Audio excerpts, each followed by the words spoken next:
night. At about 2:15 in the morning, Nutan was given a choice, whether to have the extra shot of Iraq or not. Had his thirst for alcohol not been likened to an Irishman on St. Patrick's Day, my friend Nutan may have woken up in the morning when his alarm went off and been on time to meet his breakfast date, Joe, on Cafe Hillel on Emmet. Instead, as usual, Nutan threw back the shot, placing him in a drunken stupor, making him comatose the next morning. This left Joe alone in the restaurant, pushing her to walk to Nutan's flat to inquire about his tardiness. And as fate would have it, I opened the door. 18 months later, you and I are all here celebrating the party of the century. The first time I met Joe, if you will, rested, frankly, on the fact that Nutan got plastered and slept in to recover. So I guess I would like to officially thank Nutan. Thank you. I'm sure many here would have placed a bet years ago that Nutan would have played a central role in my wedding. And I'm sure his parents are relieved that it's as the best man, and not as my bride, as some predicted. Thank you for the awesome stag, continued close friendship and advice. There will always be a place for you in our home, even if Joe has to sleep on the couch. I would like to thank everyone who travelled from far and wide to be here to celebrate tonight. It's humbling to think that so many of you have travelled throughout the globe, including Canada, the USA and the UK. Hey! With special mention to everyone on LY315 who survived the exploding engine, managed to transfer I don't want to quite lie, but 315 another special mention is the to morning my brother flight Joel and fiancée Jory, who have just flown in from his degree ceremony at Harvard. Woo! Eddie and Sharon, thank you for welcoming me into your family with open arms. I have to admit, I was a little nervous when I asked for your permission to marry Joe in November last year, but you were very patient and polite.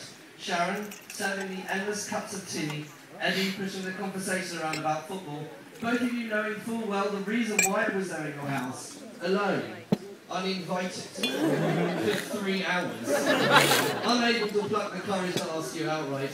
You have been enormously understanding and helpful in planning today. We look forward to celebrating future smachot together with the joining of our two families. The last 2 years haven't been easy, but through it all you've managed to keep everyone together, move the family home from the UK to Israel and start up life in a new community. Your work ethic of family and career is one I have always strived towards, and 28 years down the line, you are still my biggest role model. Thank you. Good, Gillian.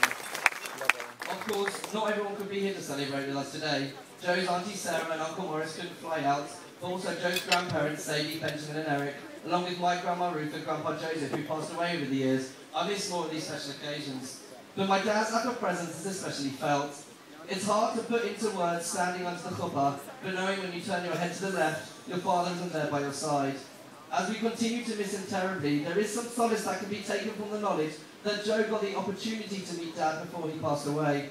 Although the meeting was short, and he continuously called Joe by my ex-girlfriend's name, I know he was happy. Beyond the short encounter, I know that Dad and Joe would have gone on very well, for they both individually share a love for organising, making lists, and ensuring that everything is put in its correct place, in an almost obsessive manner.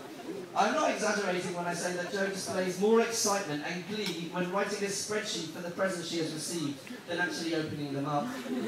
Joe, before you met me, many have took it upon themselves to warn you away via a ridiculous and entirely libelous series of eccentric adventures that I had allegedly indulged in my naive and immature past. And despite the rather terrifying list, you took a chance and fell in love. The last 18 months have been a bit of a roller coaster. Throughout it all, you stood with me, knowing instinctively and implicitly what I need to hear and do at every step. You are passionate about what you believe in, have a loving and warm heart, and a wonderful ability to revert to your original Essex accent the more impassioned you become. You are my perfect partner. Put simply, if anyone else were to attempt to colour coordinate my recipe books, I would feel violated. When you do it, even the thought of it makes me smile. You have planned this entire wedding almost single-handedly, and what makes it worthwhile is how stunning you look and how much fun we are all having. Woo!